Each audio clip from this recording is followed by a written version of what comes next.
Hi everyone, welcome to our channel Konaseema రుచులు. ఈరోజు మన వీడియోలో చిన్న ఉల్లిపాయలతో ఆవకాయ చూపిస్తున్నానండి. చాలా రుచిగా ఉంటుంది, చాలా సింపుల్గా చేసుకోవచ్చు. పుల్ల పుల్లగా, కారం కారంగా భలే రుచిగా ఉంటుంది. ఈ కొలతలతో ఈ విధంగా చేసి చూడండి. మొదటిసారి చేసేవాళ్ళు కూడా ఈజీగా చేసుకోవచ్చు. మనకి ఈ మధ్య ఫంక్షన్స్లో ఎక్కువగా ఈ ఆవకాయే పెడుతున్నారు. చిన్న ఉల్లిపాయల ఆవకాయకి చిన్న ఉల్లిపాయలు 1/2 కేజీ తీసుకున్నానండి. ఇవి ఇలా మనకి ప్రత్యేకంగా దొరుకుతాయి. మామూలు ఉల్లిపాయల్లాగానే ఈ చిన్న ఉల్లిపాయలు కూడా దొరుకుతాయి. ఇవి ఎక్కువగా సాంబార్లోను, పులుసుల్లోనూ వేసుకుంటూ ఉంటారు. ఉల్లిపాయల్ని బాగా కడిగి తగినన్ని నీళ్లు పోసి 1-2 నిమిషాల పాటు అలా ఉంచేసేయాలి. 2 నిమిషాలు నానిన తర్వాత మనం తొక్కలు తీసుకుంటే ఈజీగా వస్తాయి. లేదంటే చాలా కష్టంగా ఉంటుంది కదండి ఇవి తీయడానికి. మనకి మామూలు ఉల్లిపాయలైనా సరే కాస్త నానబెట్టి తీసుకోండి, చాలా ఈజీగా వస్తాయి. ఉల్లిపాయని ఇలా లైట్గా అటు ఇటు కట్ చేసుకొని తొక్కలు తీసుకోవాలి. ఇదే విధంగా అన్ని ఉల్లిపాయలు తీసుకోవాలి. చూడండి, అన్నీ ఇలా తీసుకున్నాం కదా. ఇప్పుడు ఇవి ఏదైనా క్లాత్ పైన వేసి కాస్త తడి ఆరేంత వరకు ఆరబెట్టుకోవాలి. ఎండలో అవసరం ఉండదు, ఫ్యాన్ గాల్లో ఆరబెట్టుకుంటే సరిపోతుంది. నేను 1 గంట అలా ఉంచేసానండి. గంట తర్వాత ఈ విధంగా ఉంటాయి, ఏమాత్రం తడి ఉండకూడదు. ఇప్పుడు ఈ ఉల్లిపాయలను కొలుచుకోవడానికి ఇలాంటి కప్పు కానీ గ్లాస్ కానీ తీసుకొని ఈ విధంగా కొలుచుకోవాలి. ఇలా కప్పు నిండుగా తీసుకోవాలి. నాకు ఈ కప్పుతో 2.5 కప్పుల ఉల్లిపాయలు అయినాయి. ఇప్పుడు ఇదే కప్పుతో మనం అన్నీ తీసుకుంటే సమానంగా సరిపోతాయి.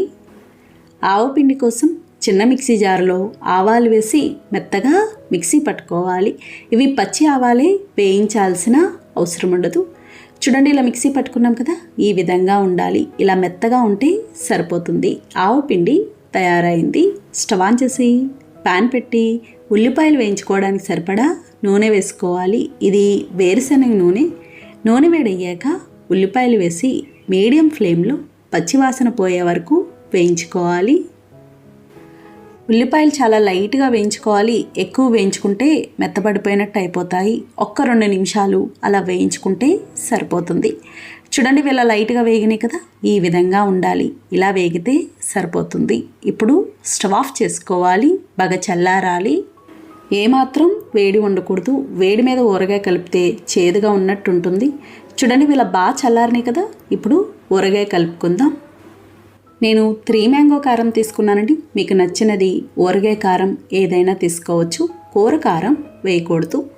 2.5 కప్పుల ఉల్లిపాయలకి అదే కప్పుతో 1/2 కప్పు కారం, 1/4 కప్పు ఆవుపిండి, 1/4 కప్పుకి కొద్దిగా తగ్గించి ఉప్పు వేసుకోవాలి.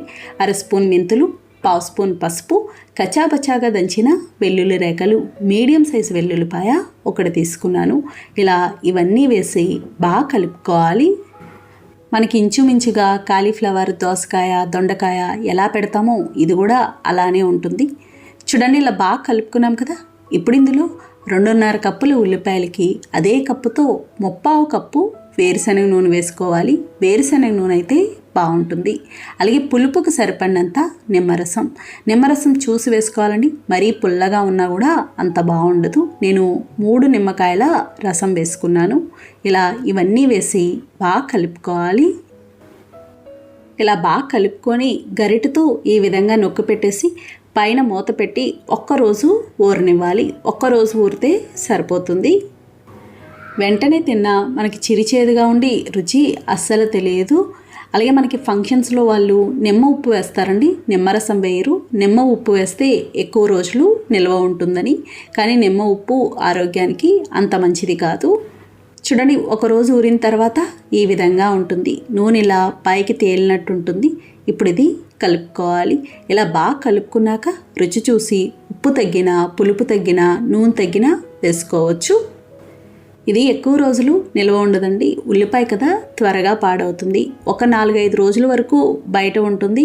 ఫ్రిడ్జ్లో పెట్టుకుంటే ఎన్ని నెలలైనా ఉంటుంది, అస్సలు పాడవదు. కానీ చాలా బాగుంటుందండి. ఊరే కొద్దీ ఉల్లిపాయ కరకరలాడుతూ పుల్లగా బాగుంటుంది. చూసారు కదా ఫ్రెండ్స్, చాలా సులభంగా తయారు చేసుకున్నాం. నచ్చిందండి వీడియో? మీకు నచ్చితే లైక్ చేయండి, షేర్ చేయండి, కామెంట్ చేయండి. Thank you for watching.